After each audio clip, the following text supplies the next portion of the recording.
all of us think about the past, some of us too much so. And while a lot of us reminisce about the past, wishing they could relive it, a lot of people look at the past and get these scenarios playing through their heads of just the moments they enjoyed, the moments they didn't like, the stuff that they wish could have happened, the stuff they wish they could have done better so that stuff could have happened in the future. Well, I'm here to tell you that I've experienced that before as well, and nothing you will ever think about in the past will ever be exactly replicated again. You will never ever experience something like that in the past again. But you have that knowledge, those experiences you gained, and your past mistakes to create a better future and present for yourself. And the reason I say present as well is because you shouldn't look too far ahead in the future. Because if you look too far ahead in the future, you will get anxious about what your life could look like. And while it is always good to have goals and have things that you need to strive to achieve, you should never look too far ahead in the future, and because then you'll just be disappointed about how you might end up. And so I have a lot of friends, some of which who actually have their entire life kind of just not meticulously planned out, but just thought of in their head, oh, by the time I graduate, I'm going to get a job, work that job for 4 years, have a girlfriend at that point, and then get married at this age, and then have this many kids, and then do all this and this and this stuff, go on these vacations, save up this money, buy a house at this age. That's way too far ahead for you to be thinking about that stuff that much. Obviously, you got to have a goal and a plan to work for.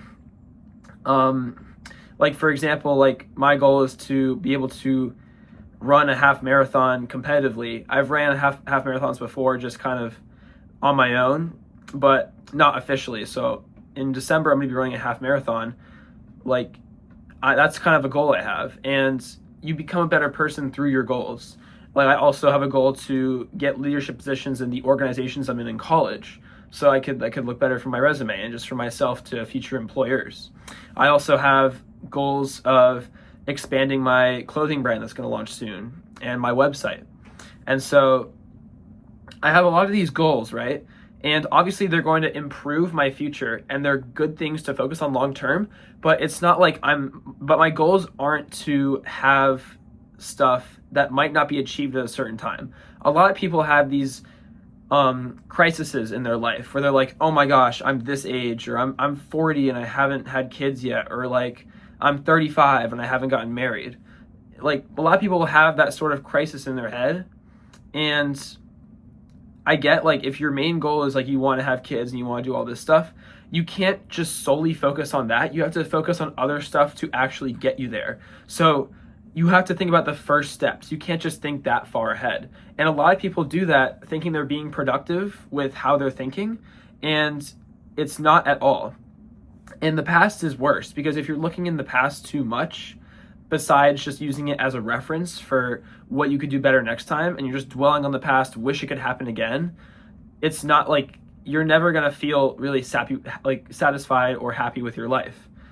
And so I like this analogy a lot, but pretty much imagine that you're at a campfire, right?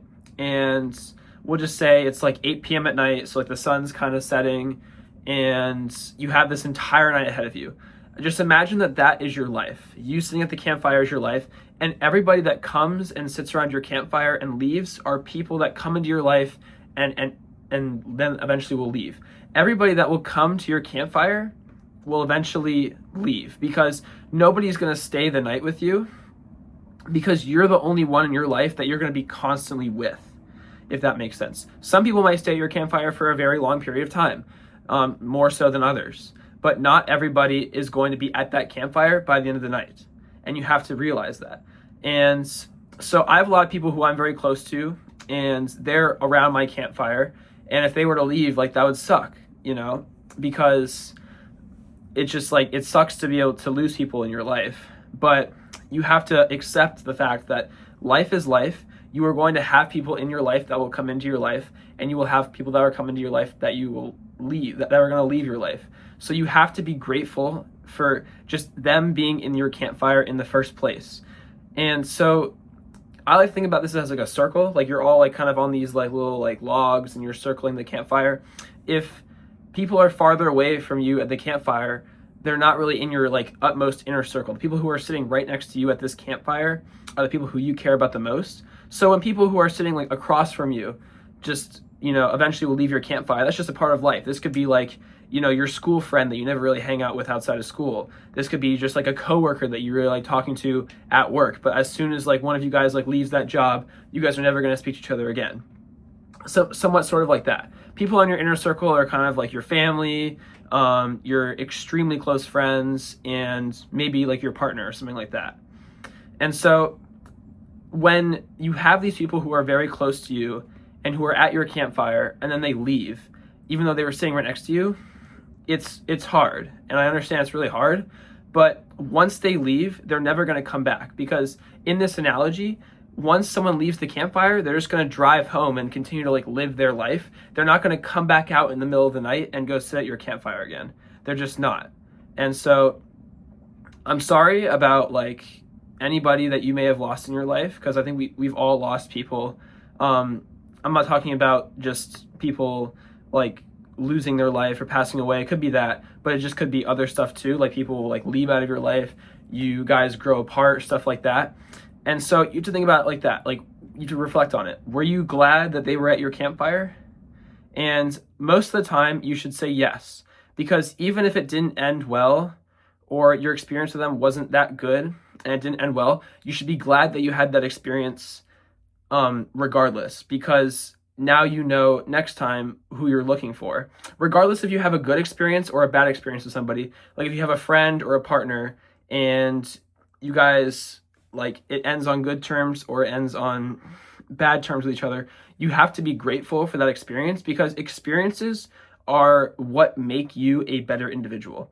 You can, if I was talking to a 20-year-old when I was 4 years old, right? And they were just telling me about all this stuff about how to live life and how to do all this stuff, I would be able to, maybe take in that information, maybe not as a 4-year-old, but we'll say like as like an 8-year-old. You'd be able to like take in that information, but you wouldn't really be able to apply it, because you haven't lived those experiences, so you don't really know exactly how you would feel. And so giving advice to people, it's good to give advice to people, but it's really hard for them to actually like take it unless they've dealt with that situation before. And so if you keep thinking about the past, like I wouldn't even really count it as thinking, because you're just getting in your own head and you're emotional. And you're not even really thinking about the past. It's just a wave of emotion that comes over you, and you're not actually thinking about anything or achieving something from doing that. You're just in your own head and you're trying to like replay moments that have already been established in your brain. And you've already established how it ended, why it ended, and you've already been able to move on from that. And so you don't need to ever go back to it, because you have learned that lesson before, and so you don't need to reopen that in your mind.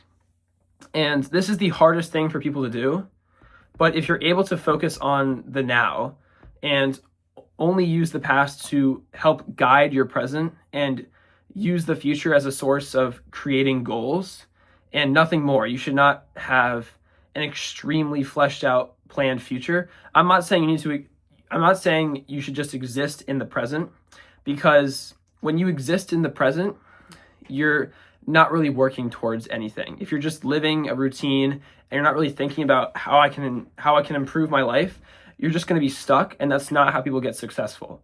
And so you need to have a source of creating goals, something where you can achieve happiness, you can achieve success, something, because as long as you live in the present instead of just existing in it, and you try your best at life, you will feel infinitely better than someone who is doing much better than you and is more successful than you, but continues to dwell on the past or worry about the future and comparing yourself to others. Because if you do any of those things, you're never going to feel as happy, and people who are not doing as good as you are going to feel happier than you who aren't doing those things. And I know it's a very, very hard thing to do, but if you use the past as just sort of like a guide and you don't actually like continue to, you just have to accept it happened. Like there's not really much I can say, because a lot of people that you watch will just tell you like all this stuff trying to validate you. And when people feel validated, their emotions become heightened and they become more polarizing with this sort of topic. I'm going to make a separate video on this, but pretty much what I'm trying to say is when your emotions get validated, when you're being so emotional and not really thinking, because when you're thinking about the past, usually you'll get pretty emotional. It doesn't matter whether you're happy or sad, you will feel emotional when you think about the past because of the way it made you feel. And so when you watch videos that like heighten your emotions because they're trying to validate you and say that like you're right for feeling that way, and I'm not saying you're wrong for feeling that way, but you need to move on from that. That happened in the past. That will never happen again. You need to be able to move on and find something new in your life and have goals. Having goals is the best way to not think about the past. Because if you're doing nothing in the present, then you're going to focus on what already happened or focus on something in the future that you can't control. You can control your present through the past, and you can use the present to control the future. But you should not overthink about the future, and you should not overthink about the past. Live in the present. Thank you guys all for watching.